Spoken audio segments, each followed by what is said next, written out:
Hello, welcome to room 5.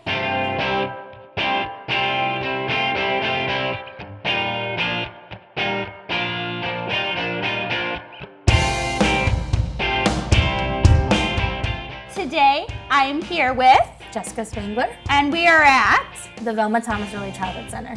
Tell me about your school. We are a preschool program for Chicago Public Schools. It's a program for any 3 to 5-year-olds in the Chicago area. And what's the philosophy here at Velma? Our school philosophy is the Reggio Emilia approach. So can you tell me a little about the history of Reggio? Yeah, so it started after World War II by a teacher named Lois Malaguzzi, and one of the main components of it is the 100 Languages of Children, which we try to follow through our curriculum, which is the belief that children have hundreds of languages, right? That they're not good at just one thing, they can be good at multiple things, or their special language maybe is painting, or their special language is verbal, or their special language is building, so it really takes that into account too. It's very heavily arts-based, also play-based. We do a lot of play, a lot of unstructured playtime, and then some structured playtime. Children are active participants in their learning, and they really set the tone, and we want to be their co-learners, so that's really important. What makes Velma Thomas really special, would you say? We really work to make a community with our families and children.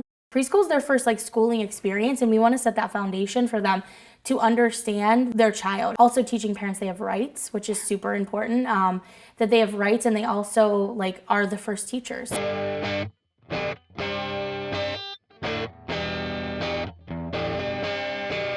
Where are we now? Okay, so this is the rug space, which is my personal favorite. I love building, but a lot of building happens here, a lot of movement. We try to do a lot of movement. There's an entire bin that says natural materials. It just feels better. We don't use a lot of plastic, a lot of that stuff. So we use shells, we use rocks, sticks, a lot of for counting, acorns. Yeah, yeah, a lot of math stuff goes around natural materials.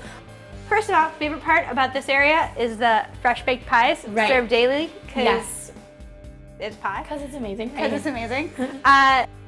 What do we have here? Okay, so this is kind of the housekeeping area. The kids use the top as the kitchen. Down underneath, you'll see the dollhouse. There's a little baby chair. So the kids go in and out of here. They're in and out all of the time, up and down all of the time. But it's nice to add different levels to your classroom, right? Because just playing on a single level is fine, but they love the loft. It's very special. And the different views you get from being up there, it's amazing.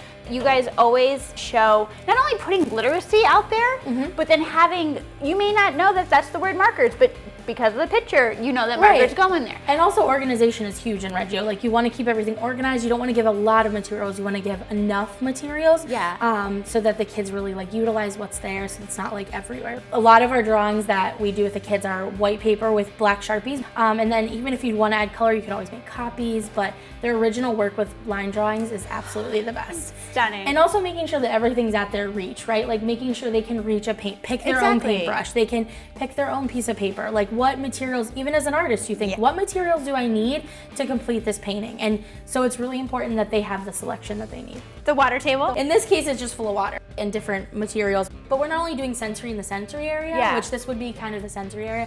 We're doing sensory all the time, right? We're making Play-Doh, we're using clay, we're using wire. So it's sensory is not only limited to here in our classrooms, but obviously we have things like sand and the sand table, water in the water table. Sometimes we'll change it, they'll make goop, and they'll dig worms out of the dirt, and they'll do things like that. So really changing these up is really important, because sensory is huge for our 3-year-olds. Oh, completely. And I love the fact too that this is all clear. Yeah. Because then you could really do laying underneath and looking up, Absolutely. Just having a different perspective. Well, thank you so much. Yeah, thank you. Great. Thank you guys for coming. It's wonderful. Bye everyone. Thank you for visiting.